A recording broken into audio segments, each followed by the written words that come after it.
তোর কাছে পিসি আছে? পিসি মানে এটা কি? Personal computer. বললি কেন ভাই? পার্সোনাল বলতে আমার আগে 4টে জিনিসই ছিল, সেটা আমার কোনোটাই এখন নেই। পার্সোনাল বলতে আমার গার্লফ্রেন্ড ছিল, পার্সোনাল বলতে আমার ফোন ছিল, পার্সোনাল বলতে আমার বাড়ি ছিল, পার্সোনাল বলতে আমার ল্যাপটপ ছিল। আমার গার্লফ্রেন্ড আমার অন্য মেয়েদের সাথে চ্যাটসগুলো পড়ে ও আমাকে পরে লাত্তি মেরে দিয়ে চলে গেল ভাই। ও গেল, তারপর ওর ওপর রাগ করে আমি আমার ল্যাপটপটাকে চুড়ে ফেলে দিলাম, সেটাও গেল। তারপর গেম খেলছিলাম বলে বাবা আমাকে বাড়ি থেকে দাঁড়িয়ে, বাড়িটাও চলে গেল ভাই। তারপর আমি জাস্ট হাঁটছিলাম, তারপর কোথায় একটা চোর আমার পাশ দিয়ে গেল, ওকে আটকাও ভেবে ইট, আমি ভাবলাম যে ইট তুলে মারবো, খেয়াল নেই হাতে ফোন আছে, ফোনটাই চুড়ে মেরে দিলাম, ফোনটাও চলে গেল ভাই, আমার সব গেল ভাই।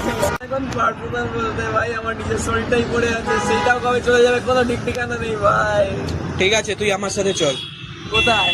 চল, তোকে আমি বিক্রি করে আইফোন 17 কিনবো, তাতে তোর দুঃখও চলে যাবে আর তুইও শান্তিতে থাকবি, আর আমিও আইফোন 17 আমার নিজের করে পেতে लोग পারবো। रहते हैं यार यहाँ पर, साला तुमको पागल कुत्ते का गाड़ी उड़ा के ले जाएगा बता रहे हैं।